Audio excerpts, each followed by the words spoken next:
Hello everyone. In Vietnam there is very typical dessert that is pudding. Today I introduce you to black-eyed pea and sticky rice pudding with coconut sauce. They are yummy. Please come to the kitchen with me.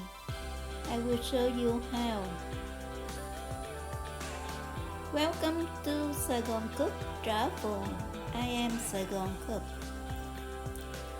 So I start with the real pea. I soak overnight and I cook on the stove until it's soft. You can see now I can press between my fingers and they are mashed. That's what you want, really tender and cooked through. Now for the rice part,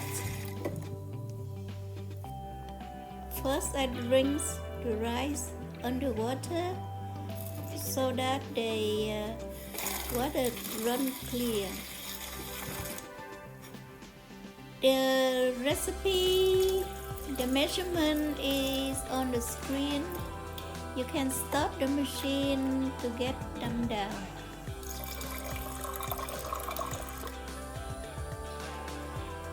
Now after I rinse my rice, now let's cook the rice. I add water and milk to add extra flavor. If you don't like milk or you don't use milk, you can use just water. And this need to be cooked through. That means fully cooked. It takes about 20 minutes. And this is the finished rice you're looking for. Not so much liquid left, but not too dry. And this is the time you mix the cooked beans in.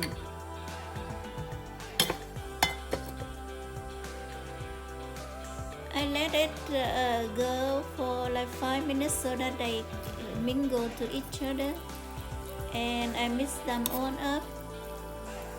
After that I add the sugar. Yes, the pudding is sweet. That's why sometimes people call sweet soup. But this one is not liquidy by no means, so better it's right to call it pudding.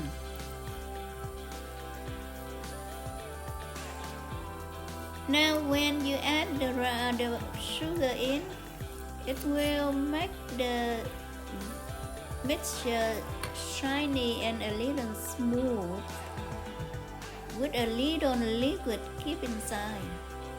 And that's it. But you need to cook the sugar to dissolve so that later they don't go separate. Now the pudding, the rice and the bean, it's just a sweet by itself. But if you don't add this coconut sauce to eat with, then you lost some goodness there. Because with the velvety and fatty coconut sauce, it adds many things dimension into it. So I use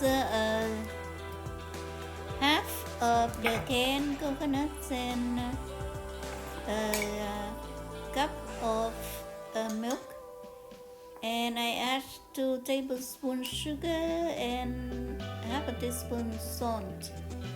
Now I prepare the slurry mixture, that is mean 1 tablespoon of tapioca starch. If you don't have, you can use the cornstarch. And with a tablespoon of water, and you mix it. Now I cook the mixture with some pandan leaf. I have it a few days so it's dry out, but the aroma is still there, so I can use it. I bring this to the boil, and then I add the slurry mixture.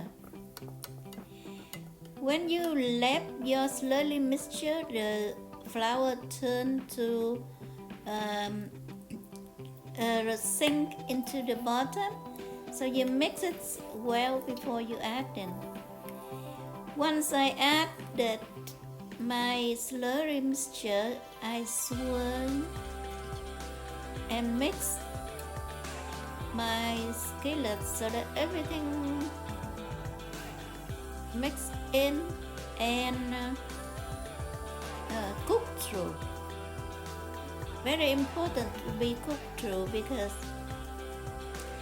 there is raw flour in it. So after I cook, I get it going like 3-5 minutes, and I saw everything is cooked through. You can taste it if you cannot see the way I see.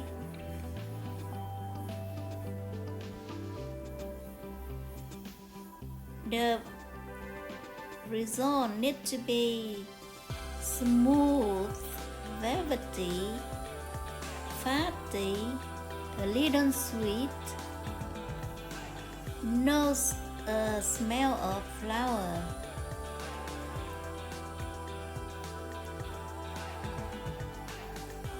And that's it. We are ready to present it.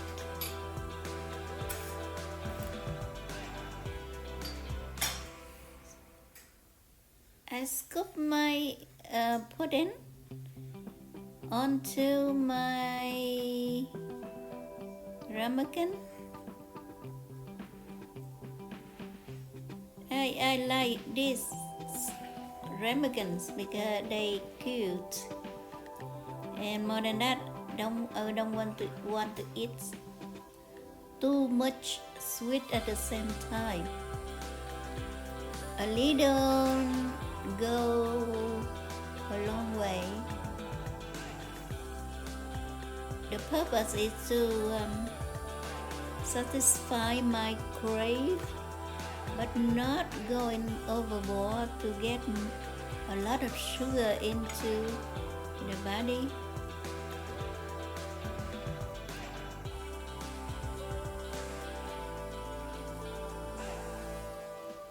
Since COVID, we stay home. In the morning, we didn't go out to Starbucks for coffee, so we had coffee at home. And when we make coffee at home, I realized how much honey I drink. Normally, we bought a 3-pack honey in the bear's shape at Costco. You won't believe it now how much bears that I produced. So that means I ate a lot of honey, I eat a lot of sugar. So I need to be conscious and eat sweet, not so much at one time. So I scoop the coconut sauce on top, and it looks very nice.